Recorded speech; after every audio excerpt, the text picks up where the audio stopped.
Aí a gente está em casa, não sabe se está ansiosa, se está com depressão ou se são os hormônios conversando conosco. Mas a doutora Maitê explica tudo pra gente. Tudo bem, lindeza? Tudo bem? Ai, que linda! A quarentena se cuidando, né? Tem que, né? Tem que ser. Eu fiquei te acompanhando. Oh, meu amor, Que eu linda, vi. adorei tudo. Muito obrigada. Parabéns, Em casa, mas viu? com otimismo, né? Não, e você não para quieta, né? Ah, não consigo? Meu Deus do céu! E faxinava, e limpava, e fazia isso, fazia aquilo. Eu falei, nossa senhora. Então, eu fiquei pensando, será que eu tô ansiosa demais? Porque eu não parava. Quando que eu sei que eu tô ansiosa, depressiva, ou se são os meus hormônios que estão desregulados? A gente tem um basal, que é o transtorno de humor, é nosso humor. Então tem gente que já é mais acelerado, tem gente que já tem um perfil de mais quieto, né? Faz coisas mais assim isoladas. Quando você sai do teu perfil médio, porque a gente oscila durante o dia, né? Momentos que você tá mais com excitatório, momentos que você tá mais para baixo. Tristeza faz parte da nossa vida, ansiedade faz parte. Quando isso muda, aquela linha contínua por muito tempo, é que a gente faz que tem um transtorno de humor, que aí se caracteriza como uma ansiedade generalizada ou não, ou uma depressão, ou uma distimia, que é como se fosse uma pré-depressão. Olha só. É um estado de o mundo não é tão legal, as coisas dão muito erradas para mim, eu tento, mas não saio do lugar. Então você não chega a estar depressivo, mas você tem uma distimia. Ah, esse é o nome. Esse é o nome. Que aí se evoluir, vira depressão. Vira depressão. Tá bom. Então, a alteração hormonal versus depressão e ansiedade é a nossa conversa com a doutora Maitê Pimentel. E a gente tem uma arte já de cara para fazer com que a gente entenda um pouco melhor o que está acontecendo conosco. É porque a gente acha, Rê, que estar feliz ou estar triste depende só do nosso estado momentâneo, do nosso psicológico, mas nem sempre. É verdade. Os hormônios interferem na nossa cabeça, no nosso psicológico, né? E não só isso, a depressão e a ansiedade também alteram todas as cadeias hormonais. É um ciclo, na verdade. Então, quando a gente fala, por exemplo, eu acho que eu vou falar aqui de baixo e a gente vai ilustrando com os hormônios. Tá bom. O ciclo menstrual e pós-parto. As mulheres têm uma diferença até 2 a 3 vezes de chance maior de ser depressiva do que os homens.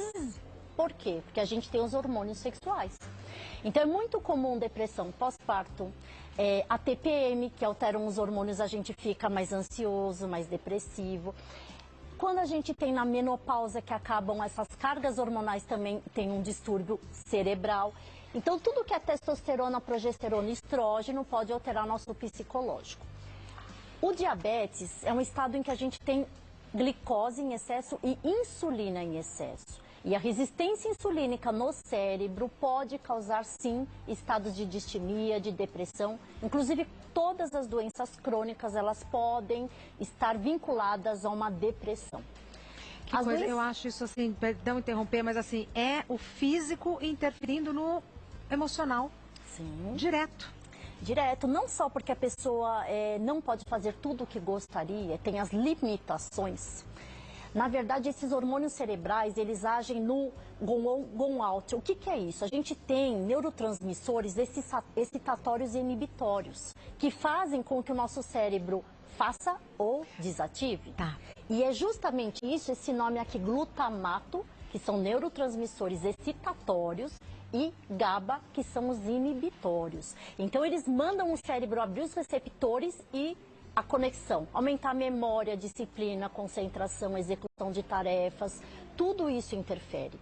Aí a gente poderia até pensar, então, o glutamato não é excitatório? Vamos dar um monte de glutamato, a pessoa vai ficar bombada, bombadona, né? Vai tirar a depressão de qualquer um.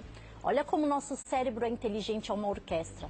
Se a gente tem excesso desses hormônios excitatórios, faz como se fosse uma toxicidade e até bloqueia a excitação. Então, por exemplo, casos de Parkinson, de Alzheimer, eles estão vinculados a excesso de glutamato numa quantia errada. Então, não é só ter ou não ter, é bloquear, desbloquear e fazer tudo na hora certa. Por isso que o humor da gente não é estável. É saudável você chorar, gritar, dormir, acordar. Esbravejar às vezes. Né? Isso, na verdade, é um perfil, inclusive, de não psicopatia. Porque quem está ausente de afetividade, perceba que não é normal, né? Outra coisa que a gente tem muito é o estresse e a má alimentação. O estresse, o que está acontecendo com a gente, esse isolamento social, você começa a enxergar as coisas de formas diferentes. Então, quando você tem que ir trabalhar, arrumar o cabelo, vou não sei o que, vou fazer aquilo, você nem para pensar se você está triste, se você está feliz, quem te agrada, quem não te agrada, se aquilo está recorrente na tua vida. Então, agora é um momento que as pessoas estão internamente se conhecendo. Obrigatoriamente, né, doutora? Obrigatoriamente. E aí, tudo interfere principalmente nos hormônios. Então, o cortisol pode ser alterado, a serotonina. Serotonina é o hormônio da paixão, do bem-estar, do prazer, mas ele interfere também no sono, na vigília, em você. Aumentar o peso ou não, serotonina tem a ver com isso. A libido interfere com a serotonina. E aí vem junto outros hormônios, como dopamina, que é o hormônio da determinação. Hormônio de você ser irritado, agressivo. Você viu, Rê, que aumentou as brigas de casais nesse período? Aumentou em 18% a violência com mulheres dentro de casa. Isso eu não sabia. Foram os dados que eu peguei agora no Brasil? No Brasil. Então, você vê que ficar isolado, tem pessoas que ficam tristes e tem pessoas que ficam agressivas. Ó, pra você ver como é a personalidade de cada um. Agora, que desafio pro casamento, hein, gente? Todo mundo ali sem poder sair, 24 horas por dia, ele e ela ali, ó. Dureza. Porque às vezes você trabalhar, você tá se afastando do marido, porque tipo...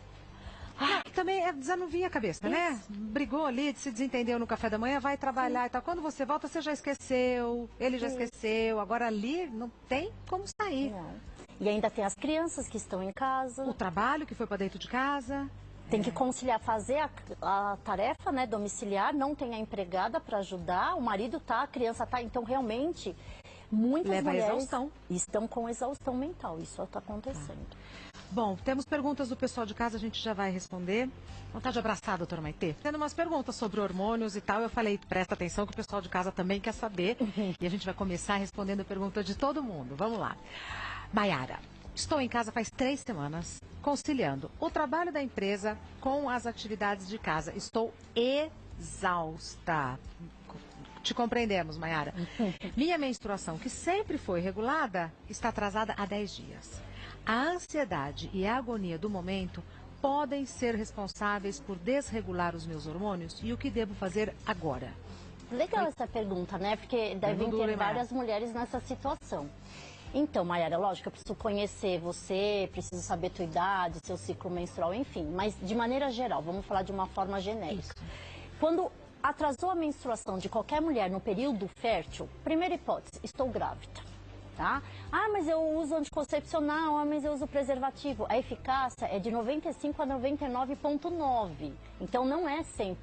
Então, primeira coisa, Maiara, compre um teste de gravidez. Na farmácia tem, não precisa, né, ir no laboratório, mas isso, primeira coisa a ser feita. Olha só. Segunda coisa, será que a gente está tomando aí o anticoncepcional direitinho? Que às vezes...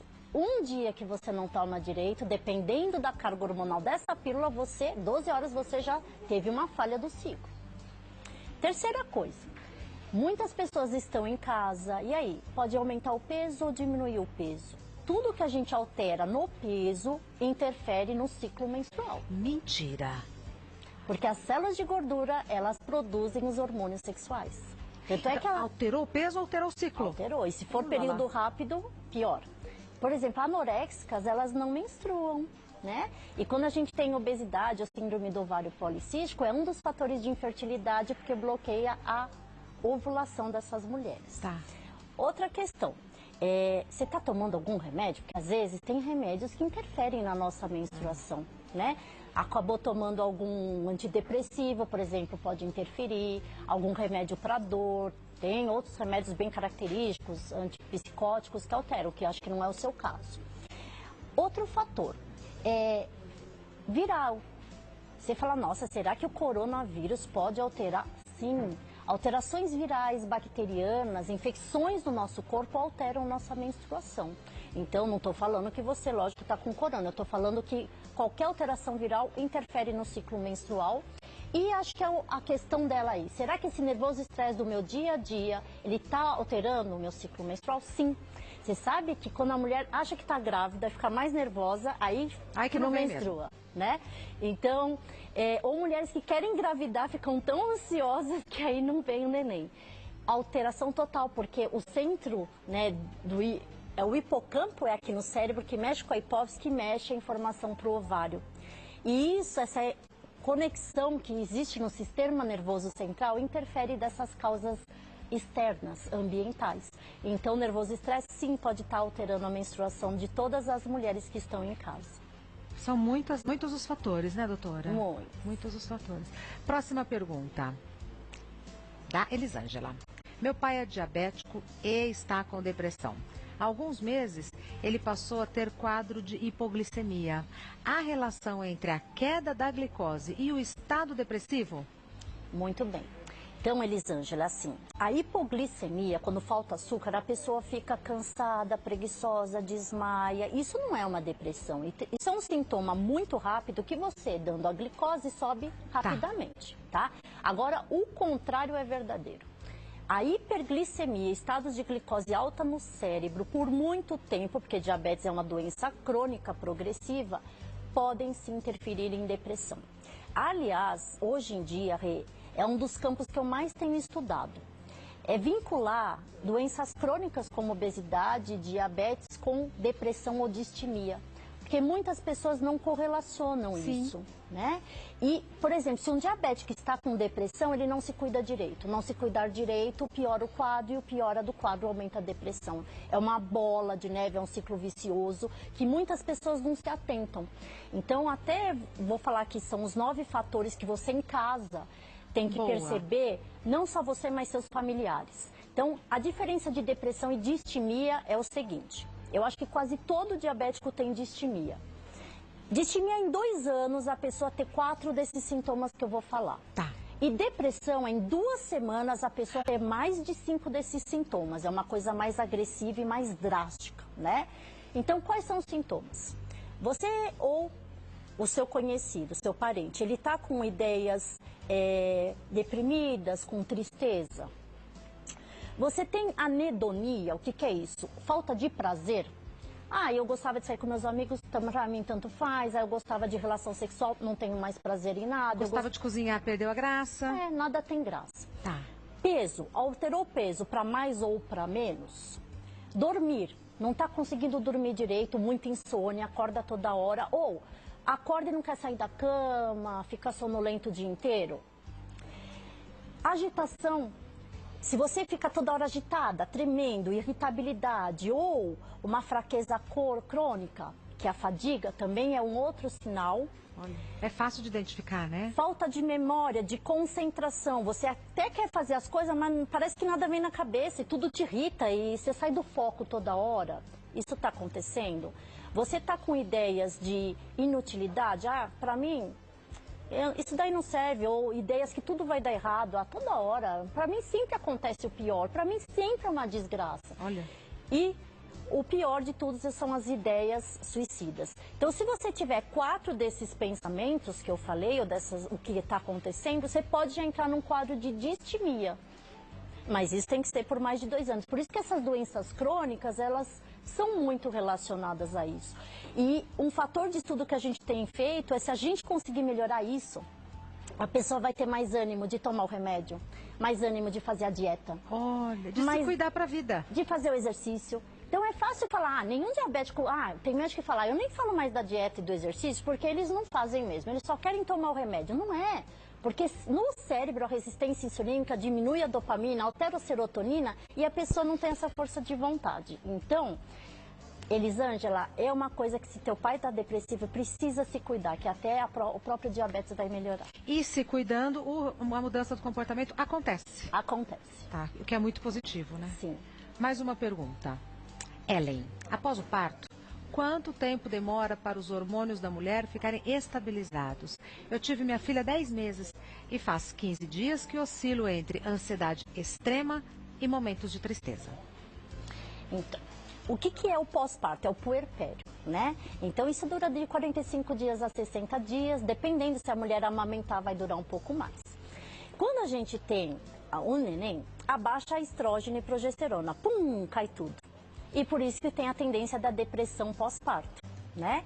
Junto com isso, aumenta a ocitocina, que é o hormônio do amor. Então, quando você vê um neném, você tem ocitocina, o útero contrai, em 6 semanas ele já volta ao normal, e você tem o hormônio do mais, o amor pleno, é a ocitocina. Olha que coisa mais linda. É uma sensação inesquecível essa. Isso é lindo. Agora, todas as mulheres no pós-parto têm o que a gente chama de blue babies, é o período que você fica mais chorosa, irritada, uma tristeza, porque é muita mudança de vida. Falam que a primeira grande descontinuidade da vida da mulher, a tua vida, a tua realidade vai mudar. O teu marido vai te ver não só como a sua mulher, mas a mãe do seu filho. Talvez o seu emprego vai ter que mudar o horário. O amor que você sente vai ser diferente. E as atitudes que você vai tomar ao longo da vida vão mudar completamente. Então, isso não é depressão. É uma coisa que acontece com todas as mulheres, 85%, né? Agora, quando passou desse período, esses 15 dias, 30 dias, passando principalmente de 6 meses, aí a gente pode começar a caracterizar como uma depressão. Que é o caso da Ellen. Que é o caso da Ellen, parece aí pelo que você está falando.